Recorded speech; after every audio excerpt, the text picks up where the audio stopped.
Here is 10 minigame ideas that EA should include in Battlefront 3. Now, I spent a bit of time thinking of a couple potentially fun minigames that could be included in Battlefront 3. Obviously, Battlefront 2 has Ewok Hunt, and that's about it, which, don't get me wrong, Ewok Hunt is decent, but I think they're really missing out with the minigame section of the game. I think it could be really good if they focus on it a little bit, because the minigames are the more fun, less competitive modes of the game, which everyone loves every once in a while. So, without further ado, here is idea 1, Trandoshan Hunt. Now I know what you're thinking, this sounds very similar to Ewok Hunt. Well, obviously, it's 2 words, and one of them is Hunt. But secondly, this would be a much better game mode than that, in my opinion. We know in the Clone Wars, Ahsoka and multiple Jedi Padawan get captured by Trandoshans and put onto an island.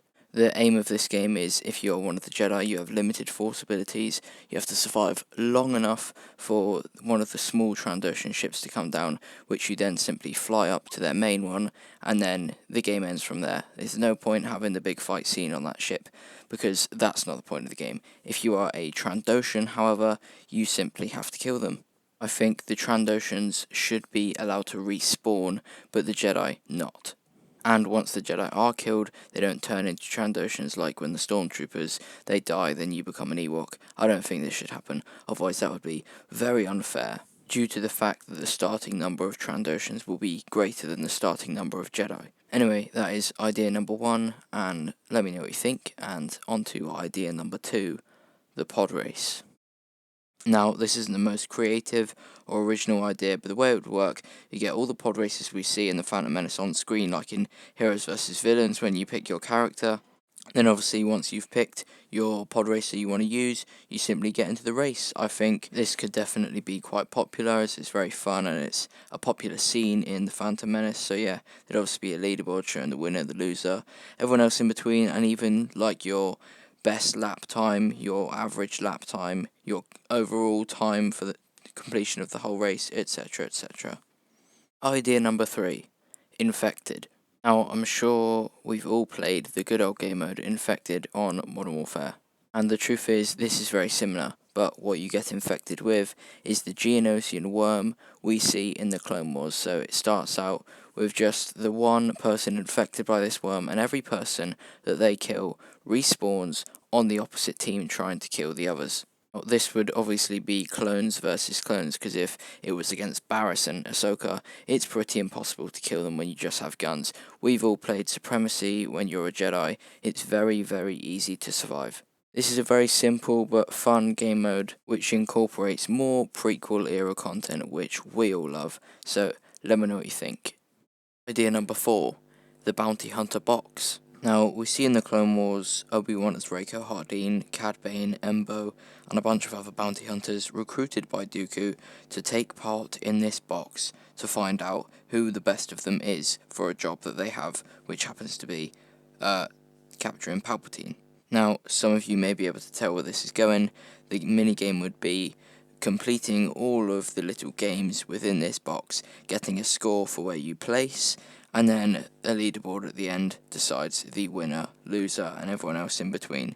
Quite simple, but that's what the minigames are meant to be. They're meant to be simple, easy to understand, and fun, and this definitely meets all of those criteria. I guess as well you could make the bounty hunters you get to pick from the same ones that are recruited originally by Dooku, so you get to pick which bounty hunter you be, which I guess adds a bit more fun to it, because you can be Cad Bane, Embo, Obi-Wan as Rako Hardeen, which is a bit of fun. Idea number 5, the Clone Training. Again, from the Clone Wars, we see an arc about the Domino Squad in training on Kamino, and I think this is a perfect minigame. Going through this battle simulation that the Domino Squad have to go through would be a great minigame. There's 5 members of the squad, so it wouldn't be a large minigame, and it's more of that prequel era content that we all love to see. Add the competitivity, each individual member gets a score, and obviously the highest scoring wins, but it's still a team-based game. You get a score as a team as well, and there will be a global ranking of like the highest scores, and obviously your main goal will be to complete it, but for the more advanced players, you want to be on that global leaderboard. Idea 6. Without a name.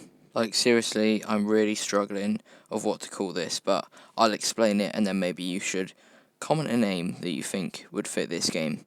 Okay, so the game is very similar to Boba Fett versus Cad Bane in that deleted scene. They have a bit of a standoff Western style, and you can basically be any gunned character. You get a limited range of movement in walking. You can go a little bit forwards, and you can go sideways in a circle like here. Boba Fett and Cad Bane circle each other. All about reaction time and accuracy. You get to count down, and as soon as it tells you to, you have to shoot them before they shoot you, basically. But that's not just it. You're in a team, and it is going to be first to 3. So say you've got 6 players, 3 on each team. It could go 3-0.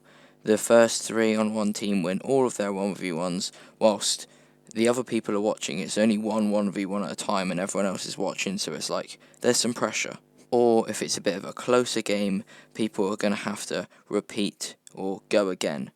It's a very simple, fun mini game, 1v1 only, based on reaction time, accuracy, where you have to shoot them before they shoot you. Now, I know that sounds a bit bad, but if you think about it, the fact that you have to watch your other teammates have their 1v1s makes it quite intense, and it would be quite fun considering you can use any gunned hero that is in the game. So whether they have Cad Bane in the game or not, I don't know. I hope they would, but it could be like Lando, Han, Boba Fett, Din Djarin, I hope they have him in the game, etc, etc. Now, I would also like to say the characters only have 1 bullet each, and if both people miss, then it's a draw, and obviously you're going to get your chance to rematch, assuming that, like, that's the way it works. Like, if you're already 2-0 up, you're the last person, then the chances are you ain't going to get your turn again, because one of your other 2 teammates are going to get the 3-0, or the 3-1 if one of them loses. Because characters only have 1 bullet,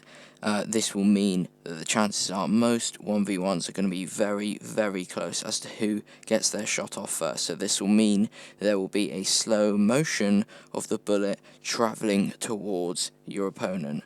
Obviously, if you don't take your shot, you don't get a slow motion shot because you don't have a shot to follow, and your opponent's slow motion shot will be following their bullet coming to you. That was one of the harder ones to explain, so I hope I've explained that well. Let me know what you think of this one and all of the other ones, like I've been saying. I really want to get feedback on these ideas because I'd like to know if I've just come up with a bunch of rubbish or some genuine decent ideas that would be fun to play. Okay, next idea, most simple one to explain yet. I'm sure you've all seen these battle simulation games, 50,000 clone troopers versus 10,000 Jedi, who wins? Now, this isn't really a Battlefront game, but I really would want to see like a really high quality Star Wars version of these battle simulations. I think it would be great. You could do Sith, Jedi, Wookiees, Gungans, Ewoks, Stormtroopers, First Order Stormtroopers, Death Troopers, Mandalorians. There's just so many possibilities you could do, and although it's not the most intricate, not the most competitive, probably wouldn't even be online, I just think it'd be really good. Idea number 8. Hide and seek. How on earth is hide and seek going to get into Battlefront 3? Well, here's how. I think it would be a really fun and creative way to recreate some of our favourite scenes in Star Wars within Battlefront. It could be Rebels hiding from Vader on the Rebellion ship. It could be Dark Troopers hiding from Luke on Moff Gideon's light cruiser. It could be younglings hiding from Vader in the Jedi Temple. Depending on the scene being recreated, there will most of the time only be one seeker with many, many hiders. This could actually be quite a big game mode. If you think how many Rebel troopers was on the ship when Vader boarded, quite a lot. It would actually be a relatively big game mode, but fun at the same time because you're doing a game like hide and seek, but as some of your favourite characters, recreating in a funner way some of your favourite scenes in Star Wars. So, let me know what you think. Idea number 9, the platform classic from Star Wars Resistance. Now I know probably most of you watching haven't actually seen Star Wars Resistance, so I'll explain. As you're seeing on your screen here, there's ships where pilots race, and they have to fly through hoops and stuff like that. It's quite a big thing in where the show is based, like the island kind of thing that they're on. And the Platform Classic in particular is probably the biggest race that they do, because it involves this thing you're seeing here, where they have to climb basically just before they would exit the planet and go into space. They go through a hoop which shuts off their engine, and they have to free fall with no power through a hoop that will switch their power back on, and if they miss, they fall into water. So it's like the pod race is just a race, and it would work the same with the leaderboard, etc, etc. But it's a race that Star Wars fans don't have as much experience with, as we don't see it in a movie, and arguably it would be cooler to see in Battlefront because of these hoops that you have to go through. And the final minigame that needs to be in Battlefront 3, unless of course this video does well, and you want to see another one, I'll think of another 10, is the Imperial Training. And we see this in Star Wars Rebels when Ezra Bridger goes undercover as an Imperial cadet. As you may be thinking, this minigame is actually quite similar to the Bounty Hunter box. As on this drill you're seeing right here, it's the first ones out wins, and the way that the winners and everyone else in between will be decided is how quickly it takes them to get out of this hole with the platforms floating around. There's obviously various drills that Imperial cadets have to complete in their training, so there would be multiple rounds to this minigame, and I guess your average placement or average score will decide the winners, losers and everyone else in between at the end of the drill, or at the end of the minigame. With that being said, that wraps up the 10 minigames I want to see in Battlefront 3. Unless of course this does well, I'll think of another 10 and I'll make a video featuring the other 10. But anyway, make sure you leave a comment telling me which minigame you'd like to see the most. Whilst you're down there, leave a like, subscribe. I just passed 700 subs. I'd like to get to 1,000 relatively soon, so that'd be great. Yeah, thanks for watching. In a bit.